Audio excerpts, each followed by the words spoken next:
Ngayon po ay nagsimula na kagabi, no, ang St. Louis Rapid and Blitz. At nakikita nyo po dito sa lineup ng players, aba, nandito ang world champion Gukesh, Wesley So, ang lagi nating sinusubaybayan, Fabiano Caruana, Levon Aronian, Abdu Saturov, Dominguez, MBL, aba, nandito si Lek Wang Liem ng Vietnam, o taga-Asia.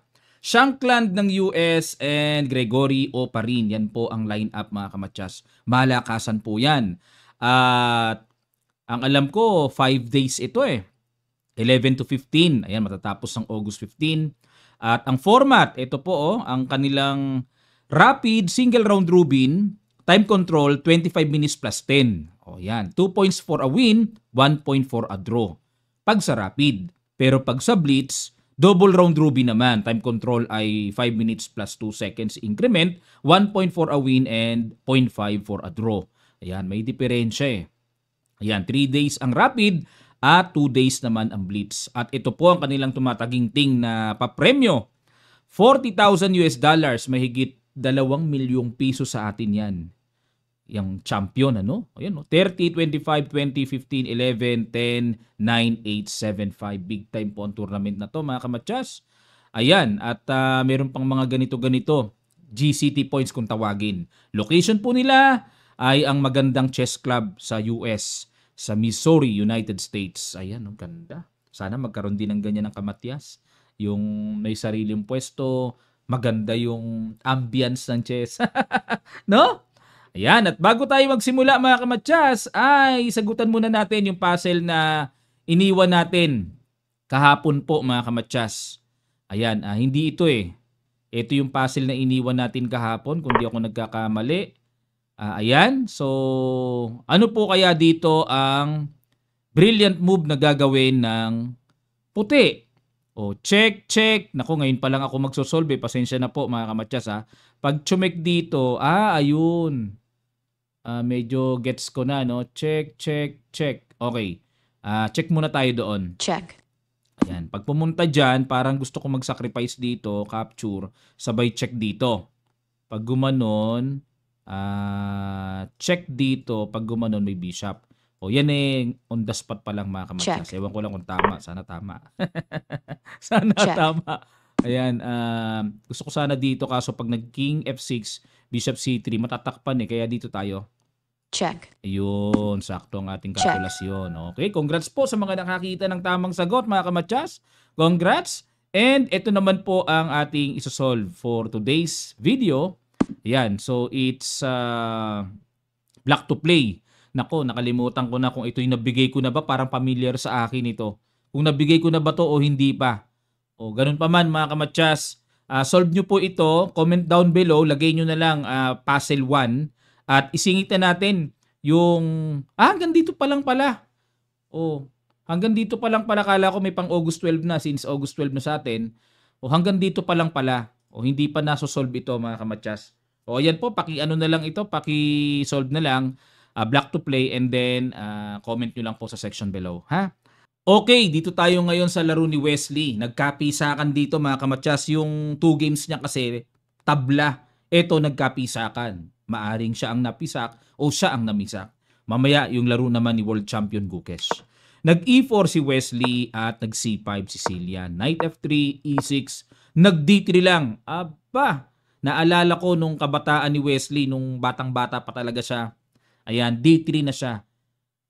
Sa inyo pong kaalaman, ito pong si Wesley ay lagi namin nakakasama nung bata siya. Kasi nga taga Cavite siya eh. Magkakapit bahay kami, Carmona kami, Bacoor siya. Nasaksihan ko na po itong D3. Yan lagi ang opening niya nung bata siya. King's Indian attack ang tawag dyan. Kia. So ayaw niya mag D4, nag D3. O yung kaniyang kabataang opening. O G3, D5, Queen E2. Okay, ano po purpose ng Queen E2? Para kapag nag-Bishop G2, maiwasan muna yung exchange na magkakaroon ng queen to queen, magagalaw yung king, hindi makakapag-castling. So kaya nag-queen E2, parang inipit yung bishop, pero i-develop naman po yan sa G2, kaya walang dapat ikabahala. Bishop E7, Bishop G2, Knight F6, nag-A4. Nag-castling, pumapture sa E4 and nag-E5. Ayun. So ito pong E5 ay para makahinga ang light square bishop at maiwasan din na ang white ay makatulak ng E5 na makapanggigipit sa space ng black. Kaya yan po ay kailangang unahan ng black. At dito nag-C3. Ayan, to protect the D4 para hindi naman masundutan ng mga hindi inaasahang pasok ng knight. Nag-H6 muna, okay, para mapigilan na rin yung bishop G5. Extra pasingaw na rin sa back rank. At nag-knight BD2. Bishop E6. Ayan, dito po mga kamatsas, nagkaroon ng novelty, Knight BD2 by Wesley. Ibig sabihin ng novelty, wala na po sa libro dahil ang mga naitira na dito ay Knight A3, Rook A3, Knight FD2. Yan na po ang mga nagawa na. Pero dito ayon sa opening database ng chess.com ay Knight BD2 novelty. Bishop E6, so completely na ito, new game.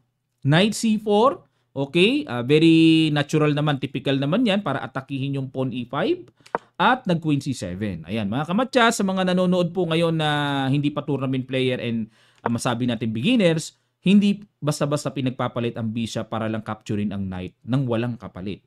Okay, mahalaga po ang bishop sa early stage ng opening kaya hindi basta-basta ipapalit yan. Kaya nag-Queen C7 muna para ang purpose ay bukod sa dinidepensahan yung pawn E5 at mag-connect din ang tore, maiporma na sa tamang pwestuhan. Knight H4, ayun, para pupunta yung knight sa F5. At nag-Rook FD8, okay, develop. Knight F5, pumasok na si Wesley at nag-Bishop F8. O diba, hindi binibigay basta-basta eh. Relax lang si Shankland and to protect the king side at nag-F4. Ayan na po. Nagsimula na pong gumapang dito ng atake si Wesley sa king side. Kinapture na. Ayun, hindi na po natiis ni Shankland. Kasi, okay. Imagine niyo kasi mga kamatsas, pag kumapture sa E5, takes. May bishop F4 ako nakikita, kulong ang queen sa gitna eh. 'Di ba?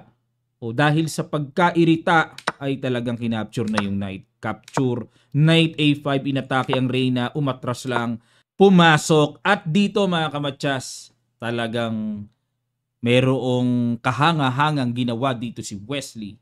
Pakiguess nyo po, brilliant move, sapul na sapul, tumbok na tumbok sa computer engine ang kanyang ginawa. Sa ilang sandali lang, tutuloy kaagad natin. Start. Kape muna tayo, kape. Sabay hawi ng mala Jose Rizal na buhok. Pagbago akong ligo, parang Jose Rizal eh. Marami nagsasabi, kamukha ko raw si Rizal. Aba, proud tayo, no? National hero yon. Okay lang. Okay, congrats sa mga nakakita, mga kamatsas. Brilliant, F takes E5. Ayun. Hindi natinag si Wesley na makuha ang tore niya. Talagang kontiryado niya ay makapag-create ng mabilis na atake sa king side. O nakabitin yung knight doon. Pero ang kinapture ni Shankland yung bishop sa C1. Kasi mapanganib talaga yun. Nasa king side na eh. Okay, rook takes C1, queen takes E5, and nag-knight E3. Ayun, ano purpose ni Wesley? May knight C4. So, bigla kasing pumilantik sa aking mata na lalim ng Tagalog. Pumilantik, ano? Parang may knight takes E4 eh. Kaso may knight C4 lang, maaatake yung reyna, nakabitin yung knight sa E4. Hindi pwede, mga kamatsas. Kaya nag-queen E6 lang. And nag-knight C4. Ayun, knight C4. Mukhang mag-E5 mamaya. Rook D7 and E5. Rook E8. Okay, so dahil nakapin pa, kumbaga relax pa lang dito si Shankland, wala pang dapat ikabahala. At nag-Rook D1. Okay, tinapatan na yung D-file. Nag-H5. Ano purpose? Magda-Knight G4. Nag-H3 para walang Knight G4 pero hindi po nagustuhan ng computer. Ang tira na yan, bad move ang binigay. Dapat daw po ang tira ay kainin na. Kain, kapag nag-Knight D7, nag-Queen D1. Queen D1 ang gagawin para may counter threat doon sa knight. Yan, paki-imagine na lang po, no? Yan, tumitingila ako kasi nababarhan yung engine side. Nababarhan ng camera ko na naka-front sa akin ngayon. O, balik tayo sa H3. At dito Rook ED8. Okay, dinoble ang puwersa sa D-file. Hindi na nakatiis si Wesley. Kinapture na. Capture and Bishop F3. Ayan. O, bagamat ito'y mukhang hanging pero hindi po basta-basta pwedeng birahin yan dahil nakahanging pa yung knight sa F6. Knight H7. Ayun, umiwas na. Mukhang pipihit papunta sa G5 pero hindi po nagustuhan ng computer ang plano na yan. Dapat daw ang tira ay Rook to E7 mga kamatsasa. Yun pala. Okay, sige balik tayo sa Knight H7. Kinapture naman yung pawn sa H5. Ano ba ang oras na? Medyo mahaba pa naman ang oras pero kapansin-pansin na medyo bumabato na sila ng inaccuracies. So yung Bishop H5 po mukhang maganda sa akin kasi may balik Bishop G4 eh. May pang-ihaw eh. 'Di ba? Matutuhog yung Torre at Reyna pero dapat pala dito ang tira ay H4 lang. Ayun. Para lang mapatay yung activity na gustong mangyari ng black dito, Knight G5, lundag. May H4 lang pala bago pitasin nyo. No? Pero balikan natin. Bishop H5, kinapture na ni Shankland kasi po yung Bishop G4, mababaliwala kasi may Queen takes pawn, naka-check pa. Nag-Queen G4. Talagang pinuwersa na niya. Obligado. Exchange ng Queen, Rook D3. Nako, tiniret yung pawn sa G3 at dito po nag-blunderacious si Shankland. Blunderacious! Tagal ko nang di sumisigaw. Sabay inom ng kape. Brewed coffee, ang pait. Dapat pala dinamihan ko yung asukal. Blunder yata yung kape ko ayan.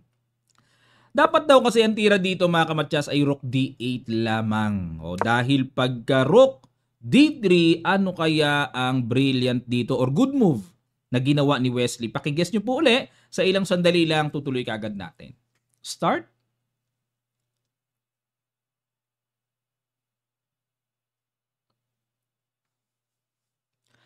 Maraming salamat po mga kamatsas. Congrats sa mga nakakita. Bishop F5 lang pala. Ayan, yan ang lesson mga kamatsas. Hindi ko mo may tinitret sa atin. Laging ang nasa isip natin, automatically depensa.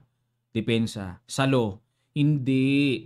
Pag may inaatake sa atin, gagaya niyan, the best defense is to counter attack. Yan po ang mabisang principle sa chess na pwedeng i-apply. Very powerful yon kasi may energy yun eh. Kinapture.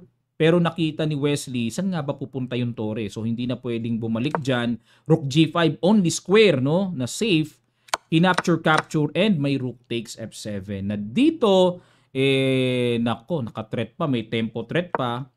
Rook G4, kumounter. Ayun. Kasi ang nakikita kong paraan, yung King G8 lang eh. Okay, kumounter muna sa Knight. Nag-B3 muna dinipensahan. And saka nag-King G8, yun nga lang. May Rook takes B7. Na dito, in realization, yung bishop, napakabaldado. Yung pawns, napakahina. Pag nawala pa yung A-pawn, talaga naman, wala nang halos aawat sa queenside pawns ni Wesley. Nag-A6, iniwas, pero hinabol lang. Bishop E7, ayun, para lang makawala, no?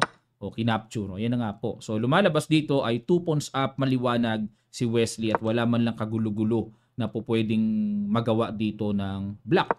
King H3, Rook F4, nag-A5, Bishop E1, nag-E6. Naku, ang sama ng threat. May check tapos push, mga ganun, no? Kaya agad na nilagay sa likod, pero nag-Rook D6 lang. Ito naman ang susunod na problema, mga kamatsas. Nag-G5, check ba? Makakagulo ba? Hindi ininda. Wala rin eh. Check, gaganon lang eh. Pag check dito, King F1 lang eh. So, masyado pang mabagal. And nag-Bishop D8. Okay. Check dito, pupunta doon. So, yun ang plano. And then, yung Bishop to H4, para wala pong Rook D8, check. Imagine kapag yung pawn nasa A7 na kahit ang Torre nandyan pa. Isa pang paraan dito. May perpetual. Nako, perpetual, ano? Imagine niyo po, check, baba, check, angat, check. Hindi na pala pupunta sa likod ng pass pawn. Pag pinush, may perpetual check. Kailangan gawaan ng paraan ito. At nakita naman po ni Wesley ang kasagutan, ang gamot, ang cure sa problema. Iwasan mo lang ang check. Ayos na. Kinapture and then Rook A2. Rook behind pass pawn. Then ready to push at dito po sumuko na si Shankland. Ganda no? Ganda ng pagkakaplansya ni Wesley dito talagang. Bakit nag-resign? Kasi po magpupush na eh. Pagpalagay ng habulin para barhan, may knight b6, it's too late na. Talagang late na, wala rin po nagawa yung pawn at bishop. Okay mga kamatcha, so yan po ang magandang bungad. Talaga si Wesley. Dalawang tabla, isang panalo. Mamaya tingnan natin yung standing after 3 games nila sa day 1 ng kanilang rapid mga kamatchas. Okay, ngayon naman po ay sunod natin ang laro ni World Champion Gukesh. Black dito si World Champion at nakaharap niya ang isa ring matindi na si Lek Wang Liem ng Vietnam. Yan po ay former World Blitz Champion. Kung di po ako nagkakamali, At marami na rin pong mamaw na pinisak itong si Lek Wang, kaya hindi birong kalaban ito. Vietnam versus India, parang nasa Asia lang. Nag D4, Knight F6 si Gukesh, C4, E6, Knight F3, nag H6. Ayun, sa akin po ay bagong luto yan. Dito kasi usually, di ba, D5, Bishop B4, C5, B6. Yan ang mga notable moves after Knight F3. Pero itong H6, medyo parang may gustong mangyari dito si Gukesh na pabitin. Nag-Bishop B4, okay, Bogo Indian.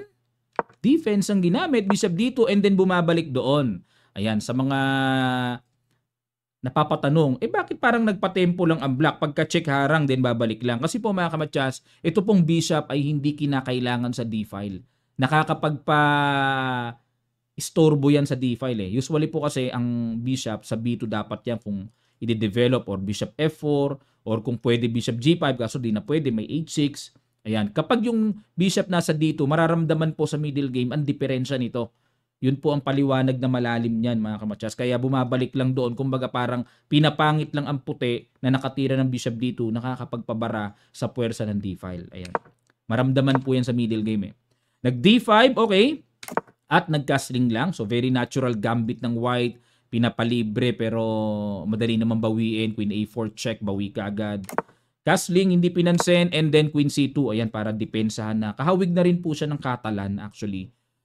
Ito ay anti-Nimzo Indian variation, Indian game, East Indian, puro Indian, grabe. Talagang ang India maraming nagawang theory, noong araw pa. Kaya puro daming Indian eh. Queens Indian, Kings Indian, Nimzo Indian, puro may Indian. Kaya hindi ka magtataka, ang world champion ngayon, puro Indian eh.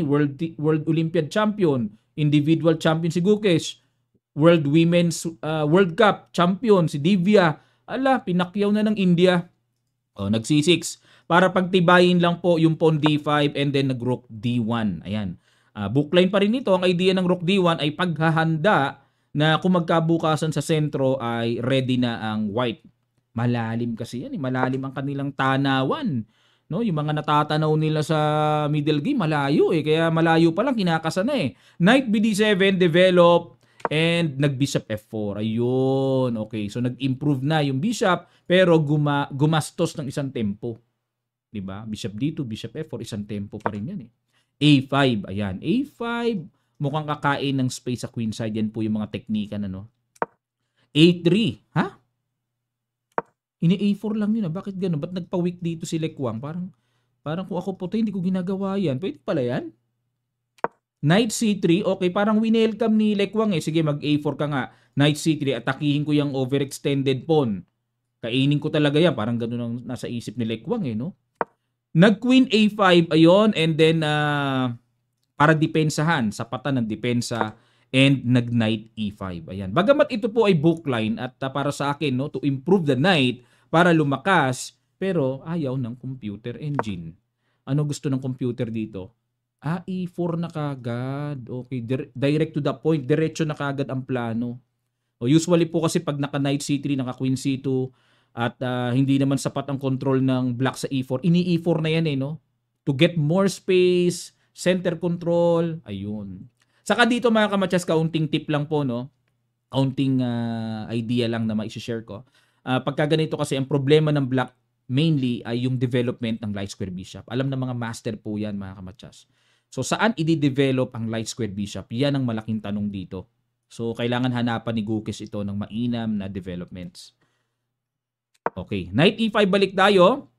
Capture, and Knight D7. Ayun, teka muna. Baka may novelty nang naganap. So, bookline pa rin. C takes D5, E takes D5, at nag-rook AC1. At yan po ang naganap na novelty. New move for this game ni Lekwang. E4 ang old line, mga kamatsas. So, parang mas gusto ko yung E4, ano? Mas pambasag talaga eh. Pero rook AC1, medyo binitin muna ni Lekwang. So wala sa libro to, bago. At nag knight B6 and nag E4. Ayun, inihabol din naman eh. At nag bishop G4, atake sa torre, umiwas lang. Ayan. Dito po sa ganito ang teknikan, pinapa F3 talaga. 'Di ba? Ang sarap i-F3, 'di ba? Nakaharang na, naka-threat ka pa. Kaso pag nag F3 ka dito ay magbi-bishop E6 lang, makakaargabyado po sa power ng diagonal bishop. O yan, naka F3 na, committed na. O paano ngayon ang bishop? Parang mababad. Mababad ang control niya. Kaya yung mga teknikang bishop G4 talagang okay lang yan kung mag F3. Kaya dito para mapanatili ni Lekwang na buhay ang kanyang bishop, nag-rook D3 na lamang. Rook D8, H3. O, yung isa ang pinangpaalis. Bishop E6 and kumapture na sa D5 capture, nag-queen to D1. Ayan, para pilahan ang target talaga ng white kasi mayroon pong isolated pawn. Ayan, and nag-bishop F8, kunat-kunat lang, waiting lang dito si Gukes and nag-bishop D2. Ayan, nako, ready to throw na. Babato na ng knight takes D5, magkakaroon ng discovered attack sa queen, umiwas. So yung iwas may tempo threat pa and nag-rook D4. Ayan, okay. So simpleng umiwas lang pero nagkaroon po ng diferensya kaagad sa evaluation bar, kitang-kita. And binad mo ba ng computer, mga kamatsas? Dapat daw po ang tira ay bishop F4. Ayun, balik na lang and para masuportahan yung torre. Pero dahil nag-rook D4, sinundutan ng bishop, good move tuloy. Nasundutan and nag-rook H4. At dito po, bago mag-rook D4 si Lekwang, na-realize niya talaga, expected naman yung sundot na yan, madaling makita. Talagang desidido siyang mag-rook H4 para makapag-create ng mga hataw, for example, bishop takes H6 or queen H5. Maibaling ang kanyang puwersa sa king side para maka-atake sa madaling sabi. So yan po ang basa ko dyan. Kumbaga ito expected na talaga ni Lekwang. Pero yun nga lang, hindi po sapat kasi may knight C4, may pangulit Kumbaga dito, in-invite pa nga si Lekwang na, sige nga, sacrificean mo nga ako. Kumbaga sa isip ni Gukes, sige nga, tuloy mo nga yan kung ano ba talaga yung, multo lang ba yan o mumu lang ba yan o nanininda ka lang. Parang ganun O, di ba? Ayun dito mga kamatsas, may ginawang balagbag si Lekwang. Binalagbagatious. Knight takes D5, balagbag, sacrifice. Kasi nga naman, exchange doon, imagine niyo po, may bitin doon sa knight. Pero, na dito, hindi kalkuladong mainam ni Lekwang. Dapat daw po kasi ang tira dito ay, talagang tuluyan na. Grabe pala, hindi pala panindak yon. Yan ang gusto ng computer, Pag kinapture yan, sabay knight takes D5, saka gaganon. Ala, naku, malalim. Malalim nga lang ang patamaang diskarte. Biruin nyo, silipin lang natin to malalim O capture, sabay gaganon. Aw, grabe. Malalom. Ayun capture. Malalom ba? Queen F3 check King G8 and E6, may ganon. Ang daming babitin. Ala, grabe. Naalala ko tuloy sinabi ng player ko dati, coach, pang doctor degree na yan, pang doctoral degree na yan. May degree pa, Grabe, lalim, capture and rook takes C5. Wala na, nakakalula ito. Mahirap magawa ng human ito. Bishop takes H6, wala. Hindi madari makita. Ayun, sabi ng Chinese, hindi madali makita yan. Pero ang ginawa, balik tayo mga kamatsas, binalagbagan dito Dito mga kamatsas. Kaya naman pala bad move yan. Natumbukan ni Gukes ang tamang timpla. Kumbaga sa niluluto, tamang asin, tamang asukal. Ano po kaya yung brilliant na yon na ginawa? Sa ilang sandali lang, tutuloy kagad natin. Start.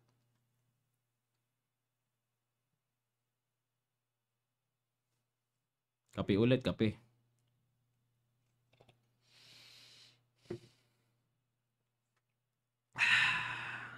Sarap ng kape sa umaga, no? Salamat po mga kamatyas. Ayun. Congrats sa nakakita ng Bishop F2. Brilliant move.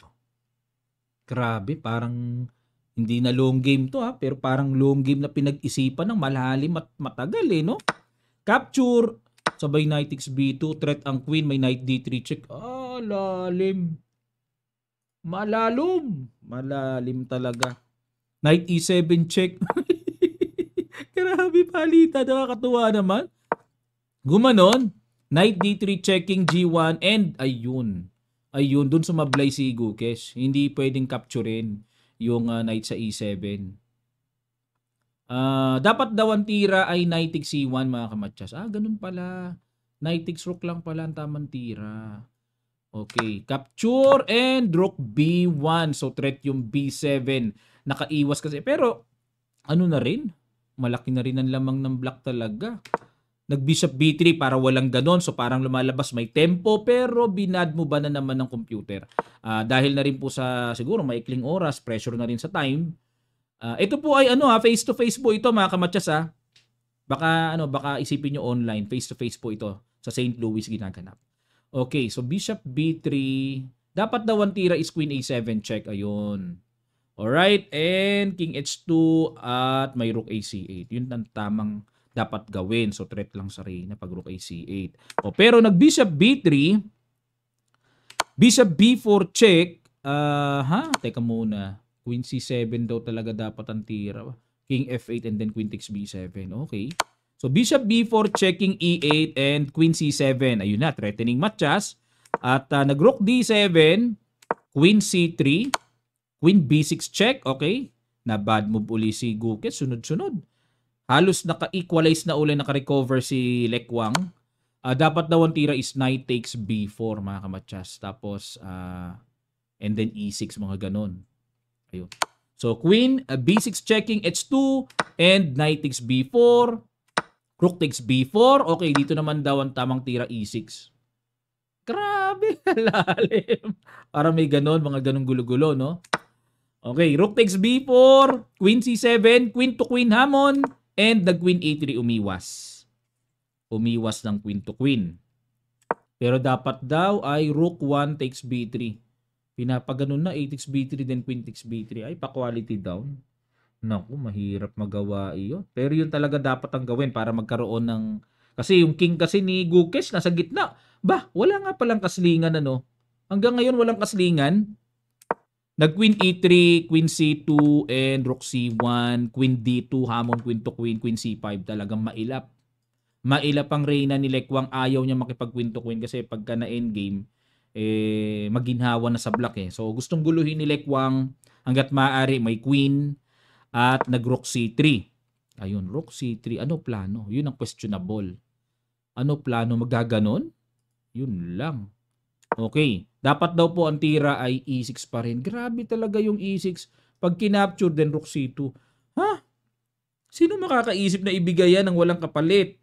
Naku po naman, ang hirap ang tira ng computer. Rook c3, queen a2. So tiniret yung pawn. a6, a3, nag-rook f3. Dyan pumunta. Bakit? Bad move na naman. Bagay, wala nang oras dying seconds sa sila eh. Dapat daw ang tira mga kamatsas ay queen b5 naman. Ayun, queen b5. Lalim. Rook f3, rook d2, tiniret ang bishop and the queen b5 check. King f8 at dito nag-queen f1. Ayan, dito mga kamatsas. Sige po, ibigay ko uli sa inyo the final shot. Brilliant at naparesign ang former World Blitz Champion kay World Champion Gukesh. Sa ilang sandali lang, tutuloy kagad natin. Start.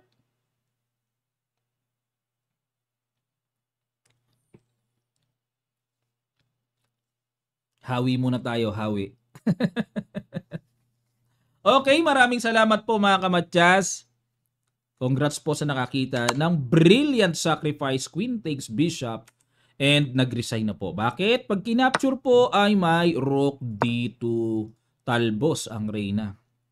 Wow, what a game by world champion Gukes. Bagamat may bumato rin ng ilang bad moves pero time factor kasi rapid lang yan eh. Hindi naman long game. Mahirap din sa side ni Lekwang, no? Talagang ininda rin eh. Ito po ngayon ang kanilang standing after round number 3 or day 1. So nangunguna po si Levon Aronian. Aba, ang tindi ni Levon. Panalo lahat. Tinalo ni Levon si world champion Gukes, MVL at Nodirbek Abdusatorov. Ganong katindi si Levon Aronian, mga kamatsas. Kondisyon na kondisyon si Levon pala.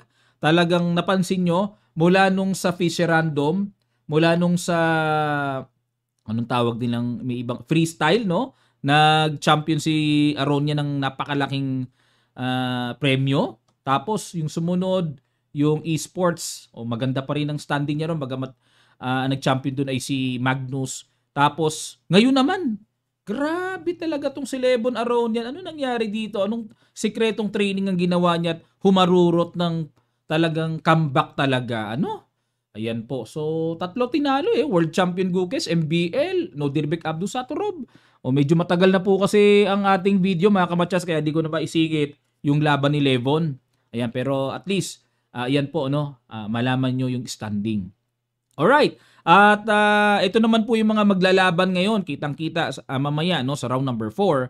Wesley So versus Fabiano Caruana, Dominguez versus Aronian, Abdusatorov versus Grigori Oparin, MVL versus Lekwang Liem, and Shankland versus World Champion Gukes. Yan po, mga kamatsas, ang aabangan natin. Parang ang sarap mag-live, pero madaling araw po ito. Baka mapuyat kayo pag nag-live tayo. Pero comment down below din kung gusto nyo po na mag-live tayo, mga kamatsas. Baka naman mabuiluhan ko ng tulog eh. Makapasada tayo ng kailangan ko lang matulog. Ayan, para iwas tayo sa sakit. Bumabagsak ang resistensya ko pag puyat eh. Maraming salamat po, mga kamatsas, and don't forget to download, na magkaroon na kayo ng Internet Chess Club sa inyong mga cellphones. Type nyo lang sa Play Store or sa App Store kung kayo ay Apple users. Internet Chess Club, lalabas na po yung logo, then download, and then maglaro na kayo, mag-enjoy na kayo, mag-solve kayo ng puzzles, maglaro kayo unlimited. Sa puzzles po, para maging unlimited, para siyang chess.com, meron siyang premium membership. May bayad yon, mga kamatsas, kung gugustuhin nyo na unlimited ang inyong puzzles for trainings. Pero kung gusto nyo naman ng unlimited games lang, free lang. Ayan, ganyan po kagandang ICC noong araw. Yan ang kauna-unahang online site ng chess. May bayad sila eh. Hanggang 1 buwan lang ang free mo, then the following months may bayad na. Monthly yon. Pero ngayon, unlimited games na. Free. It's up to you kung magpi-premium kayo or free lang. Bahala na po kayo, ha. Ang link nasa description below, mga kamatsas, sa mga naghahanap po kung paano mag-download or paano mabisita ang Internet Chess Club sa site or sa browser. Okay? Salamat po. Magkita-kita pa tayo mamaya sa mga updates natin na paparating, lalo na dito sa Grand Chess Tour St. Louis Rapid and Base 2025. Maraming salamat po.